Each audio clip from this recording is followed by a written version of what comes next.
जलन। ममता बहुत ही सीधी और प्यारी लड़की थी, वहीं सुनील एक सरल और आगे बढ़ने की सोच रखने वाला लड़का। सुनील, बेटा सुनील कहाँ है? अरे जरा एक गिलास पानी तो दे दो। हाँ माँ, अभी आया। क्या माँ, पानी तेरे सर के पास ही तो रखा है। क्या हो गया है, तबीयत खराब है क्या? अरे नहीं नहीं, वो उठने का मन ही नहीं कर रहा था, तो देखा ही नहीं। वैसे क्या कर रहा है? यहाँ बैठ ना मेरे पास। माँ पढ़ रहा था। वो क्या है ना, नौकरी में तो वक्त नहीं मिलता, अब ऑफिस से घर आकर ही तो वक्त मिलता है। अच्छा अच्छा ठीक है, पढ़ ले जा बेटा। सुनील पढ़ लिख कर और आगे बढ़ना चाहता था, लेकिन माँ की तबीयत खराब देखकर सोचता है कि शादी ही कर ले। कब तक माँ का ख्याल वो अकेले रख पाएगा? तो एक दिन, माँ ये ममता है, मैंने इससे शादी कर ली है। तुम्हारी तबीयत भी ठीक नहीं रहती, तो मैंने सोचा शादी कर लेता हूँ। घर संभालने वाली और तुम्हें संभालने वाली कोई आ जाएगी तो अच्छा रहेगा। माँ अचानक से सामने बहू देखकर हैरान रह जाती है। बेटा ये क्या बात होती है? न बैंड, न बाजा, न दहेज, न शगुन, ऐसे कैसे बहू आ गई? माँ तू तो जानती है, मैं नौकरी के साथ पढ़ाई कर रहा हूँ, तो कहाँ से इतना पैसा बचा पाता कि धूमधाम से शादी करता। वैसे भी माँ, लोग तो आकर खाकर निकल जाएंगे, इसलिए बस वैसे ही। माँ जी, मैं आपका ख्याल रखूंगी। वैसे भी ये आगे की पढ़ाई कर रहे हैं, अच्छा कुछ कर गए तो सबके दिन फिर से अच्छे आ जाएंगे। सास को ममता की बात ठीक तो लगती है, लेकिन मन में कहीं ना कहीं लगता है कि कहीं बहू बेटे को लेकर फुर्र ना हो जाए और फिर तो वो रह जाएगी अकेली। बेटा देख, मेरा जो कुछ भी है वो सुनील ही है, और सुनील का भी अब इस दुनिया में मैं ही हूँ और कोई नहीं। क्या सुनील? बिल्कुल माँ, लेकिन आज से ममता भी मेरे जीवन का अहम हिस्सा है, जैसे तू है। सास को बड़ा बुरा लगता है कि उसकी सल्तनत में कोई और हिस्सेदार कैसे हो सकता है। कैसे कोई और उसके 30 साल के बेटे की जिंदगी में अचानक से आकर बराबर का हिस्सेदार बन सकता है। देख बहू, मैं भले थोड़ा बीमार रहती हूँ, लेकिन इसका मतलब यह नहीं कि घर की चीज़ों में मेरा कंट्रोल खत्म हो गया है।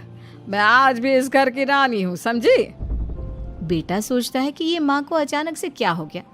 कल तक जो माँ कहती थी कि जिंदगी का कोई भरोसा नहीं, वो अचानक से जंग के मैदान की झांसी की रानी कैसे बन गई? माँ क्या हो गया है? सब ठीक है ना? अचानक कैसी बात कर रही हो? ममता का आज पहला दिन है, स्वागत करो उसका। आसपास की आंटियों को बुलाओ, नई दुल्हन की मुंह दिखाए करवाओ। खैर, सास होने का फर्ज निभाती है और बाद में एक सहेली के साथ बाहर निकल जाती है। क्यों री बताया नहीं कि बेटे का ब्याह कर रही हो? वैसे तो सारा दिन हम ही में घुसी रहती हो। अरे मुझे भी तो अभी पता चला, यूं अचानक सर पर लेकर आ गया। कहता है बहू है माँ तुम्हारी, अब इसको भी इतना ही मैं प्यार करता हूँ जितना तुझे करता हूँ। लो जी, ये क्या बात होगी? क्यों इतना प्यार करता है? अरे माँ का प्यार तो ज्यादा होता है। अब उसको तो कोई दूसरा पति मिल सकता है, लेकिन तुम ही बताओ, क्या माँ की ममता किसी और की हो सकती है? ना जी ना, बेटे को समझाओ ये बात। अरे क्या समझाऊं, मुझे तो खुद ही समझ में नहीं आ रहा कि क्या हो रहा है। जो बेटा कल तक माँ माँ करता था, अचानक से बीवी बीवी का राग आलाप रहा है। देखा, उसकी बीवी ना सुंदर और जवान है। सुंदरता के आगे तो एक से एक नहीं टिके, तो तेरा बेटा किस खेत की मूली है? सास को भी समझ में आ जाता है कि बहू की सुंदरता के आगे माँ का प्यार किसी काम का नहीं। उधर बीवी, ए जी, अम्मा जी सहेलियों को छोड़ने गई थी, अभी तक आई नहीं, हम देख आए क्या? अरे रहने दो ना, आ जाएंगी। कहाँ जाएगी, उनकी आदत है, एक बार जाती है तो पूरी पंचायत खत्म करके ही आती है। अच्छा ही है, खाना वाना खा कर गई होगी। छोड़ो ना, घूमेगी तो खाना पचेगा, नहीं तो ऐसे ही खाट पकड़ लेगी। बहू भी शांत हो जाती है। उधर सास सोचती है कि आज थोड़ा देर से ही घर जाती हूँ, जब बेटा परेशान होकर ढूंढेगा तब मजा आएगा। बीवी को खुद ही पता चल जाएगा कि माँ के आगे उसकी दाल नहीं गलेगी। लेकिन वहीं दूसरी ओर घर पर, ए जी, माँ जी अभी भी नहीं आई, हमको तो घबराहट हो रही है कि क्या करें, जाकर पता करें किसी के घर। अच्छा, कहाँ जाओगी ये भी बता दो। पहला दिन है तुम्हारा इस घर में और एक ही दिन में मोहल्ला छानोगी क्या? हाँ, तो आप भी तो नहीं जा रहे हैं ना, हमको फिक्र हो रही है। अरे यार, ये रोज का है अम्मा का, खाओ और सो जाओ। बस फिर क्या था, बेटा बहू खाना खाते हैं और कमरे में सोने चले जाते हैं। उधर जब सास को कोई देखने नहीं आता तो वो हार कर घर आ जाती है, जहाँ वो देखती है कि सारे घर की लाइट्स बंद है। सास को गुस्सा आता है, बहू, ममता बहू कहाँ हो? लेकिन सारे दिन की थकी बहू को ऐसी नींद आती है जैसे किसी ने भांग की गोली खिला दी हो। वो तो नहीं उठती। उठकर आ जाता है बेटा। अरे क्या बात है अम्मा, काहे चिल्ला रही हो? अरे सो जाओ ना, सुबह की थकी है बहू, वो सो रही है। जोर से बोलोगी तो नींद खुल जाएगी उसकी। माँ को गुस्सा आ जाता है। फिलहाल तो सो जाती है, लेकिन मन ही मन ढेर सारा जहर बहू के लिए भरा होता है। सुबह बहू चाय बना रही होती है कि सास धीरे से गैस तेज कर देती है, जिससे चाय का बर्तन जल जाता है। और जैसे ही बहू चाय का बर्तन उठाती है, उसका हाथ जल जाता है। मेरा हाथ जल गया। वो जोर जोर से चिल्लाकर इधर उधर भागती है कि सास थोड़ी देर में उसके हाथ में पानी डाल देती है। हाय रे बहू, क्या कर रही हो? पहली बार रसोई छुई हो क्या? सासू माँ गलती से गैस तेज रह गई थी और बर्तन जल गया, जिससे मेरा हाथ जल गया। हाय रे, कितना गंदा दाग। छी छी छी छी, मुझे तो उल्टी आ रही है तेरा गला हुआ मांस देखकर। तू ना मुझे अभी साथ से खाना मत लगाना। बहू भी खुद का हाथ देखती है तो उसे भी रोना आ जाता है। कुछ दिनों के बाद सास की सहेली आती है, बहू चाय बनाकर लाती है। उसके जाने के बाद सहेली कहती है, बहू की सुंदरता ऐसी है कि कोई भी दीवाना हो जाए। वैसे तेरे बेटे का क्या हाल है? अरे वैसा ही है, बहू के पीछे लट्टू। क्या करूं, कुछ समझ में नहीं आ रहा। मैंने तो बहू के चेहरे पर दिवाली के पटाखे की चक्री फेंक दी, उसका पूरा चेहरा जल गया। अब देखो ना रही सुंदरता, और ना ही अब मेरा बेटा उसे पूछता है। अरे अब तो वो उसे छोड़कर दूसरी भी देखने को बोल गया है मुझे। बहू सारी बात सुन रही होती है। आंटी एक बात बताइए, क्या भरोसा है कि दूसरी सही आए और आपके अनुसार रहे? देखिए आंटी, मेरी सासू माँ को गलत बात सिखाने की जरूरत नहीं है। हमारा परिवार साथ में खुशी से रह रहा है।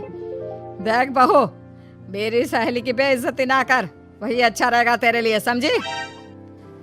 बहू नहीं मानती है। वो बार बार उनकी सहेली को घर से निकल जाने को कहती है। तभी सास की सहेली पास के चूल्हे से लकड़ी लाकर बहू के चेहरे पर लगा देती है। बहू जोर जोर से रोने लगती है। अरे ये क्या कर दिया? मैंने कहा किया, ये तो तूने किया। तू ही नहीं चाहती थी कि बहू बेटे के साथ रहे, भला मैं क्यों करूंगी?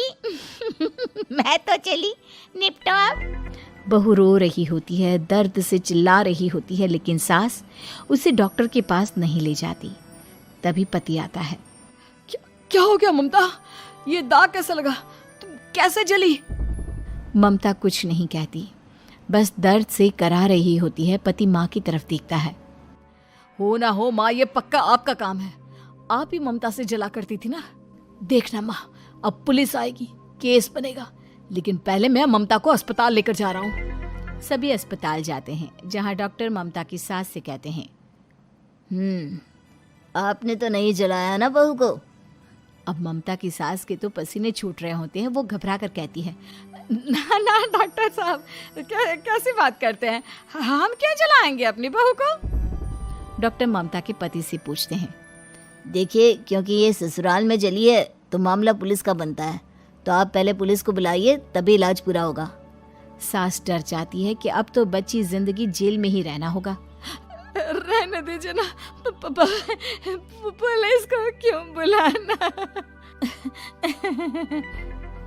सारी हंसी खत्म हो जाएगी जब पुलिस के डंडे पड़ेंगे। बहू को जलाना भले ही बहुत आसान हो, लेकिन उसके बाद सारी जिंदगी जेल की हवा खाना। सास डर जाती है। पुलिस आती है। पास लेटी दर्द से करा रही ममता स्टेटमेंट देती है। तो क्या हुआ था? कैसे जली आप? ममता पास खड़ी सास को देखती है। बेटी बताओ, कैसे जल गई तुम? ओए, काका का किरण वाली शाहरुख, चुप, बिल्कुल चुप। सास चुप। सभी इंतजार करते हैं कि ममता क्या बोलेगी। जी मैं खाना बना रही थी, लकड़ी उड़कर मेरे ऊपर गिर गई और मैं जल गई। सास बहू की बात सुनकर रोने लगती है। देखा माँ, कितनी समझदार है ममता। ये चाहती तो, हाँ बेटा, ये चाहती तो मैं आज जेल में होती। मुझे माफ कर दे, मैं आगे से अभी कभी ऐसा नहीं करूंगी। बहू के साथ मिलकर रहूंगी, मुझे माफ कर दे।